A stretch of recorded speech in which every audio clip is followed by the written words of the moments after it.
My sister didn't hesitate. Her voice was clean practiced. It's only for family.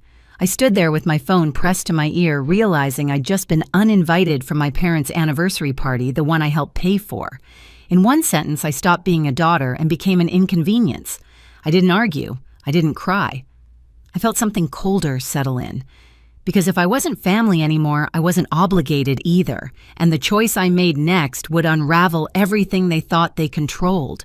Before I tell you how it unfolded, tap like comment where you're listening from. If you felt erased, share it. My name is Larissa. I'm in my mid-30s and I make my living as a freelance photographer. Nothing flashy, no company name worth dropping, just me, my camera, and long hours chasing light that feels honest. I've always liked work where results speak quietly for themselves. Maybe that's why my family learned early on that I wouldn't make noise even when I was carrying more than my share. From the outside, my family looked steady, respectable, the kind neighbors described as close. Holiday cards on the fridge, framed photos lining the hallway, smiles that knew how to hold for just long enough. Inside, though, roles were fixed early. My sister was the one everyone talked about. Talented, charismatic, the center of every story. My brother was the planner, the voice of reason, always explaining why things were the way they were.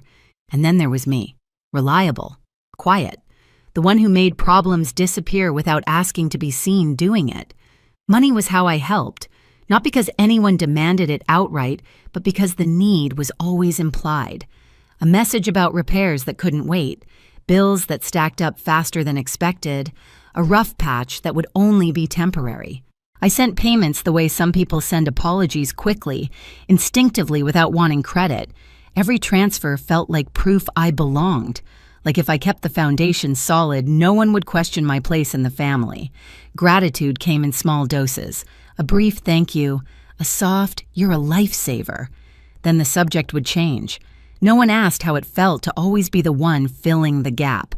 No one wondered what it cost me to stay that dependable. I told myself that's just how families work. Someone has to be the steady one. When my parents' anniversary started coming up, I heard about it sideways. Not from them, not from an invitation, just hints. A comment about dates, a remark about how everyone would be together. I assumed my name was already included the way it always had been. Why wouldn't it be? I'd help cover the costs. I'd supported them for years. I was their daughter. That assumption lasted right up until it didn't. Right up until I realized I wasn't part of the picture they were celebrating. And that realization didn't hit all at once. It crept in quietly, the way truth does when it's been waiting for you to catch up.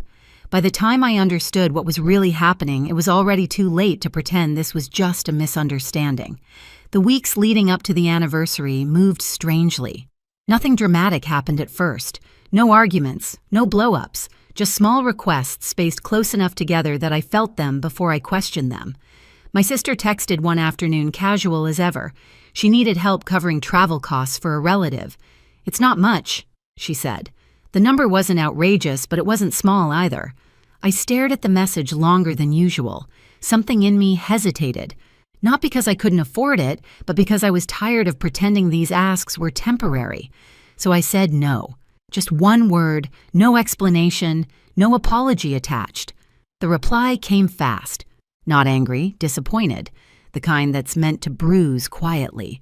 She told me she didn't expect this from me, that everyone was counting on things going smoothly, that I was putting unnecessary stress on our parents during an important time. The guilt slid in on reflex. I almost gave in. Almost. But I didn't. That's when the temperature changed. Calls slowed. Messages became shorter. When I reached out, conversations ended quickly, wrapped in politeness so thin it felt sharp.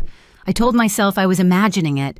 Families go through phases. People get busy. But the silence had weight. It pressed in steady and deliberate. A few days later, I finally asked the question I'd been circling. I called my sister and mentioned the anniversary directly. I said I wanted to confirm details. Dates, location, simple things. There was a pause. Not a dropped call, not bad service. A pause long enough to say she was choosing her words, then she said it again. "It's only for family." She didn't raise her voice. She didn't explain. She said it like it was obvious, like she was reminding me of something I should have known all along. I remember looking at my hand while she spoke, noticing how tightly I was gripping the phone. My knuckles had gone pale. I asked her what she meant. Another pause. Then something sharper. She said it wasn't personal. That space was limited. That decisions had already been made. She said my parents wanted a simple celebration. She said a lot of things without saying the one thing that mattered. I wasn't invited. Not forgotten. Not overlooked. Excluded. After the call ended, I sat in my car with the engine off, listening to the faint hum of traffic nearby. I replayed the last few years in my head. Every payment, every late-night conversation where I reassured them things would be okay. Every time I stepped in so no one else had to feel uncomfortable. I thought about the guest list I'd heard mentioned, the people who made the cut. Friends, relatives, neighbors, people who hadn't helped keep the lights on. That's when it landed fully. I hadn't been funding a family. I'd been financing a version of it that didn't need me present.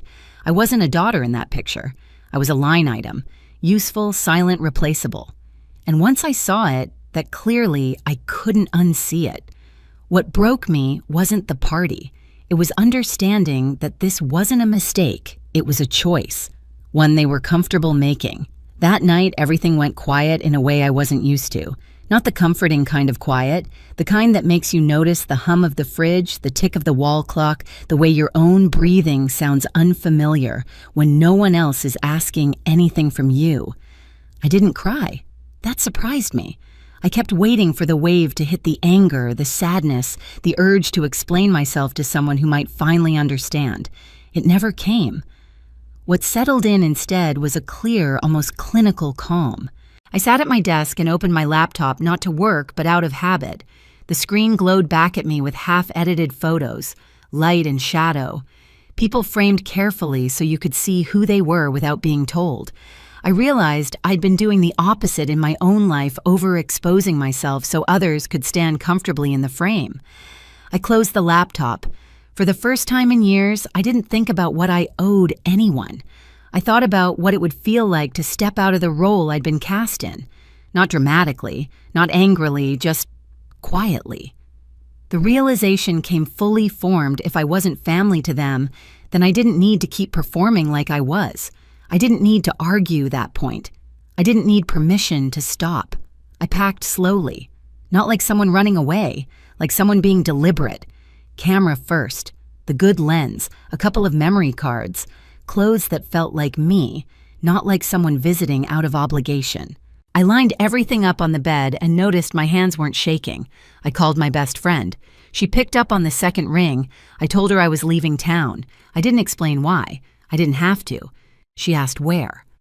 I said, Paris, surprising myself with how easy it was to say out loud. She didn't laugh. She didn't question it. She said she'd help me book it and told me to send my dates. That was it. No speeches, no advice, just support. Later, as I zipped the suitcase closed, I felt something shift. I wasn't choosing distance to punish anyone. I was choosing space so I could hear myself think again. The difference mattered. At the airport the next morning, the world felt oddly neutral. No one knew me. No one expected anything. I boarded the plane surrounded by strangers and felt lighter than I had in years. As the city shrank below the window, I didn't feel like I was leaving something behind. I felt like I was finally stepping towards something I'd postponed for too long. This wasn't revenge. Not yet. It wasn't even defiance. It was the first boundary I'd ever set without explaining myself. And once that line was drawn, I knew things wouldn't go back to the way they were. Because the version of me that kept everyone comfortable at my own expense didn't fit anymore. The anniversary weekend arrived quietly for me. Paris woke up without knowing anything about my family. Lights slid between buildings. Scooters rattled past cafes setting out chairs. I stood at the window of my small hotel room, coffee warming my hands, and felt something unfamiliar settle in permission. No one here needed anything from me. No one was waiting to see what I would cover, fix, or smooth over. Back home, the party was already in motion. I didn't see it, but I could picture it perfectly. My mother would have insisted on white linens. My father would stand a little too stiff in his jacket, smiling for photos. The room would be filled with people who knew our family just well enough to admire it. A band in the corner, glasses clinking, laughter rising and falling on cue, and one chair missing. I hadn't planned anything dramatic. That part matters. I didn't wake up intending to make a statement. I didn't craft a message or rehearse a line. I went out that afternoon and did what I always do when I'm somewhere new. I walked until something caught my eye. The river looked like brushed metal under the late sun. Couples leaned against the railing. A street musician tuned his instrument testing notes softly. I lifted my camera and followed the light frame by frame. I wasn't trying to capture perfection. I was looking for honesty. Later, back in my room, I edited a few shots. Nothing heavy. No captions explaining my choices. No references to home. Just images of where I was and how it felt to breathe there. When I posted them, I wrote a simple line about chasing quiet moments and letting joy take its time. That was it. I put my phone down and went to dinner alone. The restaurant was small, tables close together. The smell of bread and butter hung in the air. I ate slowly, listening to conversations I didn't understand, watching people live their own stories without intersecting with mine. For once, solitude didn't feel like absence. It felt like space. Back at the party, my absence started to echo. At first, it was subtle. A cousin leaning over to ask my mother where I was. A neighbor glancing around the room confused. Someone assuming I'd arrive late. My mother smiled through it, offering vague answers. She's busy. Work stuff. The kind of explanations that sound reasonable until they don't. Then someone pulled out their phone. My post reached the room without context. Paris at dusk. Coffee by a window. Light falling exactly where it should. The question didn't come out loud right away. It passed from person to person, soft but persistent. Why isn't she here? My sister noticed the shift before anyone said anything directly. She kept adjusting things, straightening place cards, checking on the band, smiling too brightly. Control was her comfort, and control was slipping. By the time dinner was served, the room had changed temperature. Conversation stalled. Laughter didn't land the way it was supposed to. Someone asked my mother outright why her daughter wasn't celebrating with them. My mother's answer wavered. She smoothed it over, but the cracks were visible. I didn't know any of this yet. I was walking back to the hotel, the city warm around me, when my phone started vibrating. I let it ring. The second call came seconds later, then a third. I stopped on the sidewalk and watched the screen light up. Home. I didn't feel panic. I felt curiosity. I waited until the calls stopped before I went inside. The first message was from my mother, short, urgent. She asked me to call her as soon as I could. No explanation, just a plea wrapped in politeness. I waited. When I finally answered, her voice cracked before she finished saying my name. She told me people were confused. She said guests were asking questions. She said things were getting out of hand. I listened without interrupting, leaning against the window, watching headlights move along the street below. Then she said it. She said my post had caused a scene, that people were talking, that some had left early. She asked why I would do this to them. I asked her what exactly I had done. There was a pause. She said I knew what she meant, that I should take it down, that I should help them smooth this over. I didn't raise my voice. I didn't accuse her. I just said I hadn't mentioned the party. I hadn't mentioned them. People were reacting to what they saw, not to anything I said. She didn't have an answer for that. The call ended with her asking me to think about the family. Minutes later, my sister called. Her tone was different, sharper. She said I'd humiliated them, that I'd made our parents look bad. She accused me of being selfish, of choosing attention over loyalty. She demanded I take the post down immediately. I asked her when she'd decided I wasn't family. She tried to talk over me, telling me I was twisting things, that I was being dramatic, that this wasn't how adults handle conflict. I waited for her to finish. Then I said it, quietly, clearly. Do we even know each other? She went silent. Not stunned silence, exposed silence. The kind that comes when someone realizes the script they've been using no longer works. She hung up without answering. My brother was next. His call came with structure. He told me I'd escalated something manageable. He said I should have come to them privately. He talked about image consequences, professionalism. He said my post could affect people in ways I hadn't considered. I told him I'd been considering them for years, through payments, through patience, through silence. I told him I was done being the solution to problems I didn't create. He sighed, the way he does when he thinks reason should win. He told me I was blowing things out of proportion. An hour later, he posted something vague online about priorities and loyalty. The comments didn't go where he expected. People asked why I wasn't invited if I'd help pay. People asked why family meant conditions. He didn't reply. The calls stopped after that. I slept that night with the window open. The city hummed, unconcerned with my family's discomfort. In the morning, sunlight traced a clean line across the floor. I felt rested. Not triumphant, just settled. Back home, the party unraveled quickly once the questions started. People left without saying much. The band packed up early. My parents were left with centerpieces and uneaten cake. The version of the evening they'd planned didn't survive contact with the truth. I didn't gloat. I didn't follow updates. I let distance do the work I'd been doing for everyone else all along.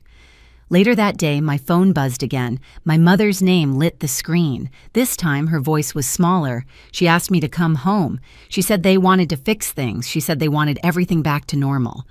Normal, I realized, had always meant me paying and disappearing. I told her I wasn't angry.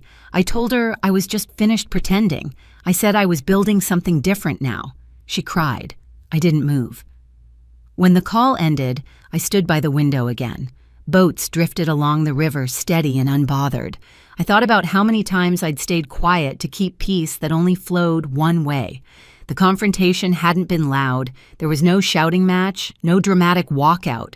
Just a few words spoken honestly, and a silence that finally did what my explanations never could.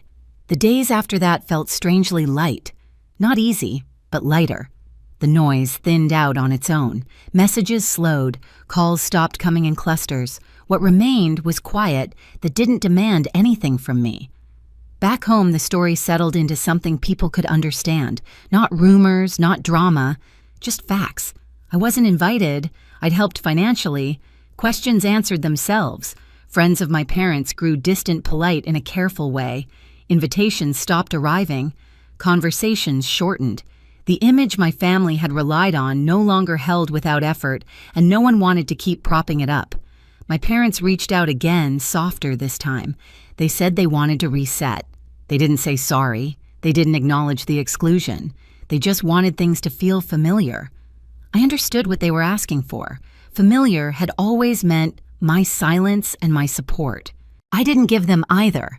I stayed in Paris longer than planned.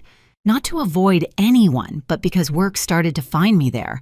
A small gallery asked to see more. A magazine editor wrote to say my photos felt honest, like they weren't trying to impress anyone. I booked shoots. I answered emails that were about art, not obligation. When I thought about my family, it no longer felt sharp. It felt distant, like an old role I'd outgrown. I hadn't destroyed anything. I'd stepped out of a pattern that erased me. Peace didn't arrive with applause. It arrived quietly in mornings that belonged to me and work that asked for vision instead of sacrifice. For the first time, the aftermath wasn't something I had to clean up.